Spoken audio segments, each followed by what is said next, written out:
اعوذ باللہ من الشیطان الرجیم، بسم اللہ الرحمن الرحیم۔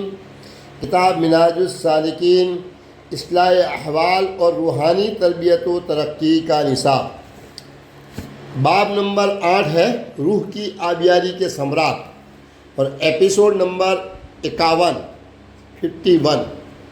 بدی کی ترغیب دینے والے نفس کو کچلنا۔ ہمارا کمتر نفس ہمیں برائی کے کاموں میں لذت تلاش کرنے کی ترغیب دیتا رہتا ہے۔ اس کی زیادتیاں شیطان کی کارستانیوں سے کہیں زیادہ ہولناک اور ہلاکت انگیز ہوتی ہے۔ یہ جب ایک دفعہ برائی پر تل جائے تو پھر طالب حق کے لیے سوائے اللہ تعالیٰ کی مدد کے اس سے بچنا محال ہوتا ہے، ناممکن ہوتا ہے۔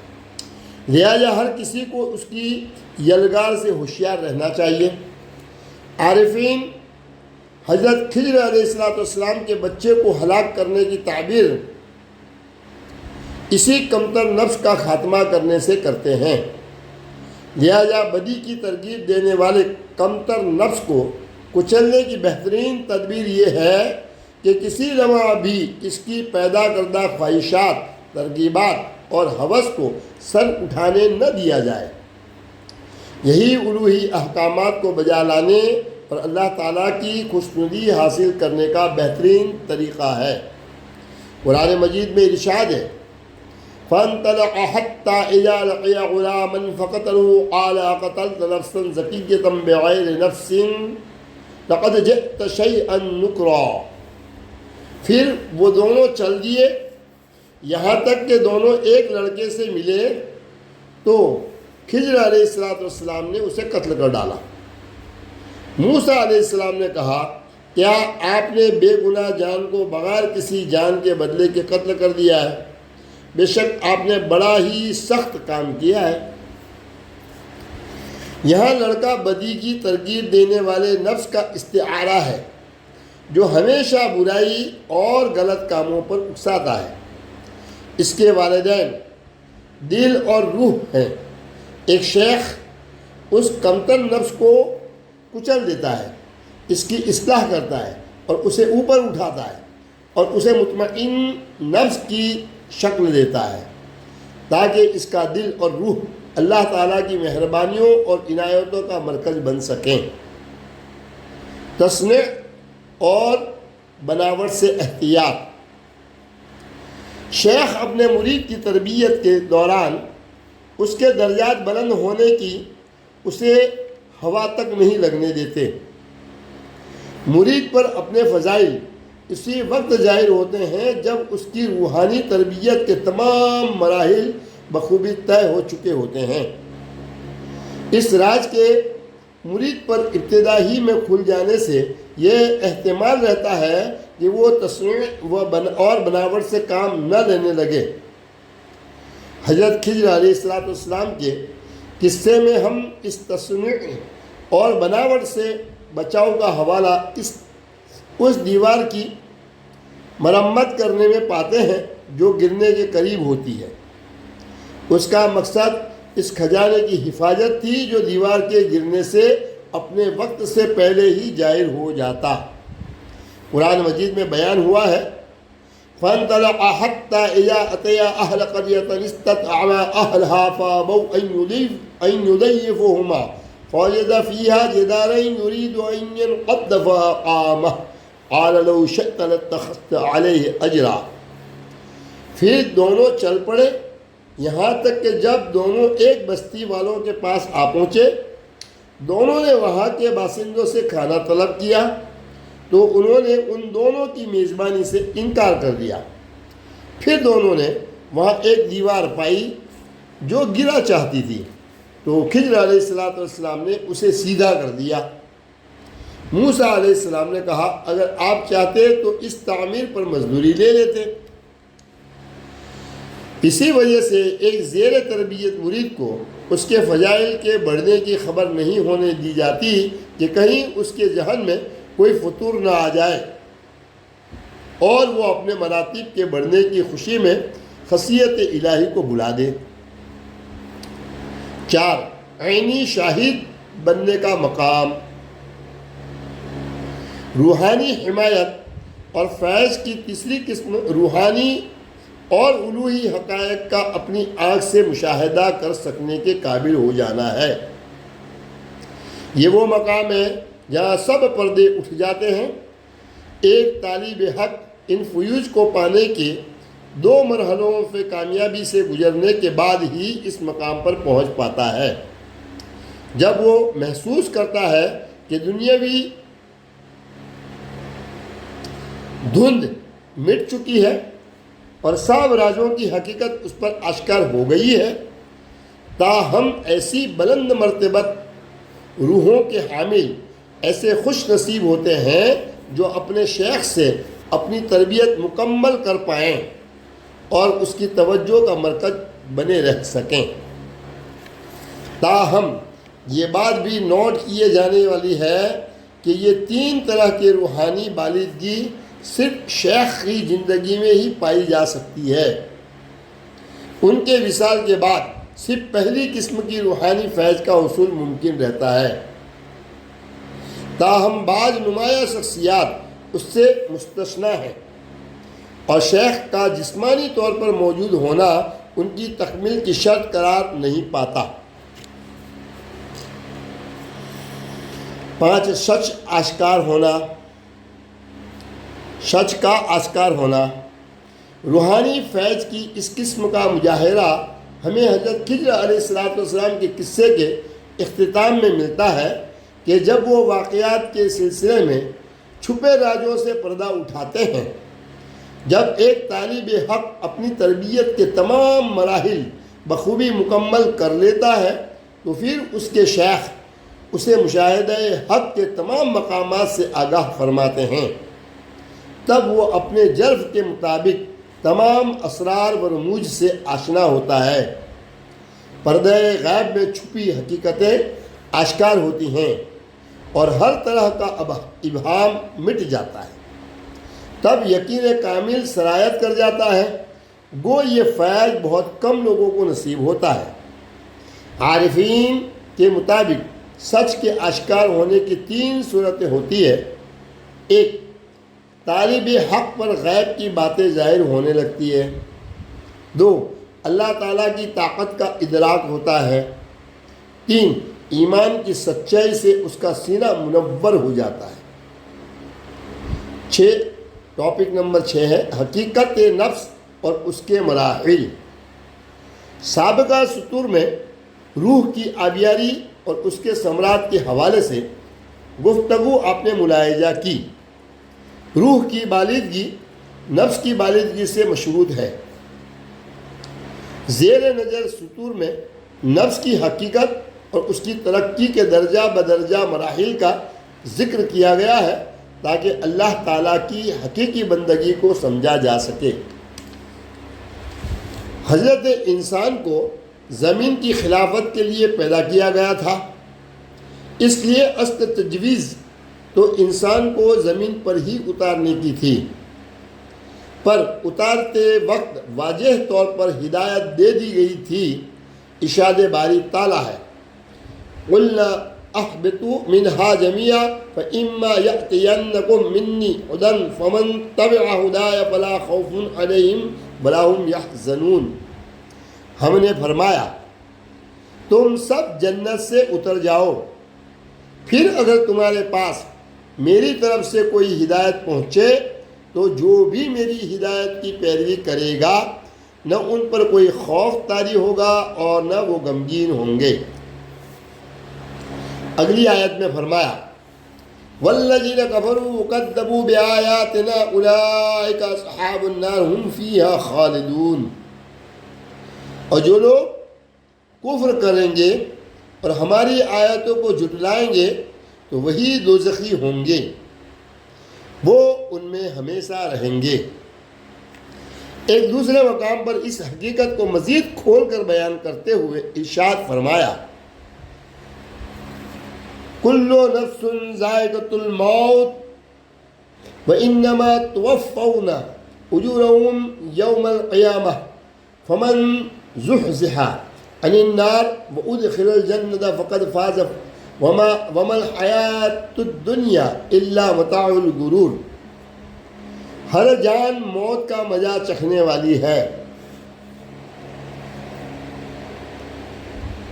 اور تمہارے اجر پورے کے پورے تو قیامت کے دن ہی دیے جائیں گے۔ بس جو کوئی دوزخ سے بچا لیا گیا اور جنت میں داخل کیا گیا وہ واقعتاً کامیاب ہو گیا، اور دنیا کی زندگی دھوکے کے مال کے سوا کچھ بھی نہیں۔ انسان کو اس زمین پر بھیجنے کا مقصد پروردگار عالم نے ایک اور مقام پر یوں بیان فرمایا، لِيَبْلُوَكُمْ أَيُّكُمْ أَحْسَنُ عَمَلًا، تاکہ وہ تمہیں آزمائے کہ تم میں سے کون عمل کے اعتبار سے بہتر ہے۔ انسان کو اللہ تبارک و تعالیٰ نے عقل و شعور کی نعمت سے نوازا، اسے حق و باطل کی تمیز عطا کر کے دنیا میں اس اختیار کے ساتھ بھیجا کہ چاہے تو اسے اپنا رب مانے اور چاہے تو اس کا انکار کر دے۔ ارشاد باری تعالیٰ ہے، اِنَّا هَدَيْنَاهُ السَّبِيلَ إِمَّا شَاكِرًا وَإِمَّا كَفُورًا، بے شک ہم نے اسے حق و باطل میں تمیز کرنے کے لیے شعور و بصیرت کی راہ بھی دکھا دی، اب خواہ وہ شکر گزار ہو جائے یا نہ شکر گزار رہے۔ اسلام اپنے ماننے والوں کو اس امر کی ترغیب دیتا ہے کہ وہ اس کی ہدایت پر عمل پیرا ہوں، اپنی شخصیت کی قابل مذمت خصوصیات سے نجات پا کر اپنے آپ کو روحانی بالادگی سے مزین کریں، تاکہ حق اس پر آشکار ہو جائے کہ اس کی اپنی ذات اور کائنات کی تخلیق کا کیا مقصد ہے۔ تزکیہ روح کے اس طریق کو تصوف یا صوفیاء کرام کا راستہ کہا جاتا ہے۔ یہ راستہ اختیار کرنے والا سالک کہلاتا ہے۔ اس راہ کا مسافر رفتہ رفتہ مختلف روحانی مراحل طے کرتا ہوا ایک خاص نظم اختیار کر لیتا ہے۔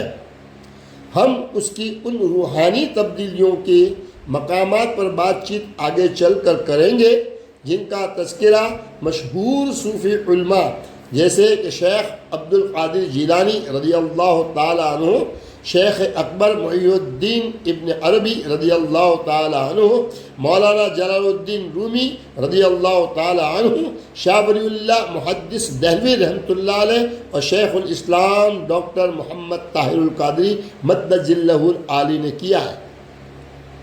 اسلام میں روح جامد عنصر کی بجائے ایک متحرک عنصر ہے، جبکہ نفس کو جبلت انسانی کہتے ہیں۔ انسان میں جسم اور روح دو اہم عنصر ہیں۔ اسلامی روایت کے مطابق روح کا تعلق اللہ سے ہے، جیسا کہ قرآن مجید میں ہے، فَإِذَا سَوَّيْتُهُ وَنَفَخْتُ فِيهِ مِن رُوحِي فَقَعُوا لَهُ ساجدین، پھر جب میں اس کے ظاہر کو درست کر لوں اور اس کے باطن میں اپنی نورانی روح پھونک دوں تو تم اس کی تعظیم کے لیے سجدہ کرتے ہوئے گر پڑنا۔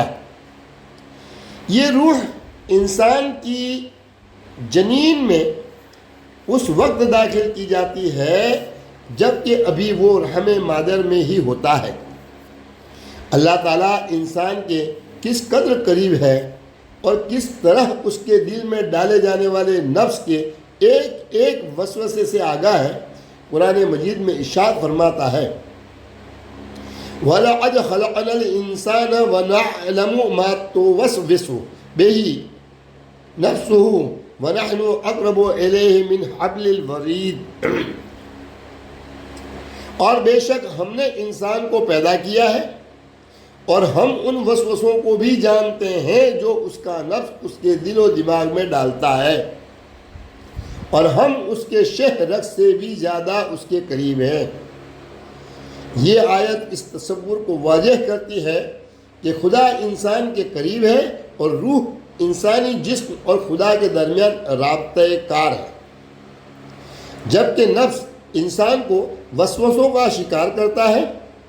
ایک اور مقام پر روح کی الہامی حیثیت پر قرآن فرماتا ہے، اللہ آسمانوں اور زمین کا نور ہے، جیسے شیشے میں ایک چراغ ہو اور شیشہ ایک چمکتا ہوا ستارہ ہو۔ اللہ نور السماوات والارض مثل نورہ کمشکاۃ فیہا مصباح المصباح فی زجاجہ الزجاجۃ کأنہا کوكب دري يوقد من شجرة مباركة زيتونة لا شرقية ولا غربية يكاد زيتها يضيء ولو لم تمسسه نار نور على نور يهدي الله لنوره من يشاء ويضرب الله امثال للناس واللہ بكل شیء علیم۔ اللہ آسمانوں اور زمین کا نور ہے، اس کے نور کی مثال جو نور محمدی صلی اللہ تعالیٰ علیہ وسلم کی شکل میں دنیا میں روشن ہے، اس تا نما سینہ اقدس جیسی ہے جس میں چراغ نبوت روشن ہے۔ وہ چراغ قلب محمدی کے فانوس میں رکھا ہے۔ یہ فانوس نور الہی کے پرتو سے اس قدر منور ہے گویا ایک درخشندہ ستارہ ہے۔ یہ چراغ نبوت جو زیتون کے مبارک درخت سے یعنی عالم قدس کی بابرکت رابطہ ہے وہی سے یا انبیاء اور رسول ہی کے مبارک شجر نبوت سے روشن ہوا ہے، نہ فقط شرقی ہے اور نہ غربی، بلکہ اپنے فیض نور کی وسعت میں عالمگیر ہے۔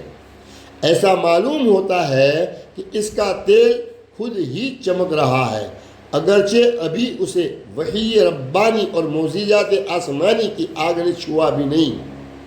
وہ نور کے اوپر نور ہے، یعنی نور وجود پر نور نبوت، گویا وہ ذات دوہرے نور کا پیکر ہے۔ اللہ جسے چاہتا ہے اپنے نور کی معرفت تک پہنچا دیتا ہے، اور اللہ لوگوں کی ہدایت کے لیے مثالیں بیان فرماتا ہے، اور اللہ ہر چیز سے خوب آگاہ ہے۔ قرآن مجید میں اس مقام پر مثال کے ذریعے اس حقیقت کو منکشف کیا گیا ہے کہ اللہ تبارک و تعالیٰ ایسا نور مطلق ہے جو کائنات کو روشن کر رہا ہے، مگر اس کا ادراک اس کی توفیق کے بغیر ممکن نہیں۔ روح چونکہ امر ربی ہے تو مسلمان صوفی علماء نے اس آیت کے ذریعے سمجھنے کی کوشش کی ہے کہ روح انسانی جسم میں کس طرح رہتی ہے اور اس کے انسانی جسم میں مستحکم اور اہم کردار ہونے کی کیا امکانات ہیں۔ بظاہر جسم گوشت اور ہڈیوں کا مجموعہ ہے، جبکہ نفس ایک نظام کا نام ہے جو کہ جسم اور روح پر اثر انداز ہوتا ہے۔ جسم حواس خمسہ سے علم لیتا ہے جو کہ دیکھنا، سننا، سونگھنا، چکھنا اور چھونا ہے، جبکہ روح روحانی دنیا سے علم لیتی ہے، سیکھتی ہے اور اثر انداز ہوتی ہے، جیسا کہ فرمایا گیا ہے وَالَّذِينَ جَاهَدُوا فِينَا لَنَهْدِيَنَّهُمْ سُبُلَنَا وَإِنَّ اللَّهَ لَمَعَ الْمُحْسِنِينَ۔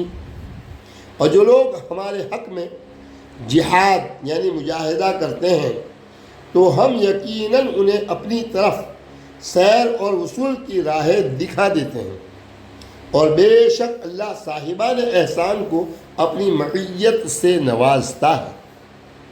ایک اور مقام پر فرمایا گیا ہے اللہ ولی الذین آمنوا یخرجوہم من الظلمات الی النور والذین کفروا اولیاؤہم الطاغوت یخرجونہم من النور الی الظلمات اولئک اصحاب النار ہم فیہا خالدون۔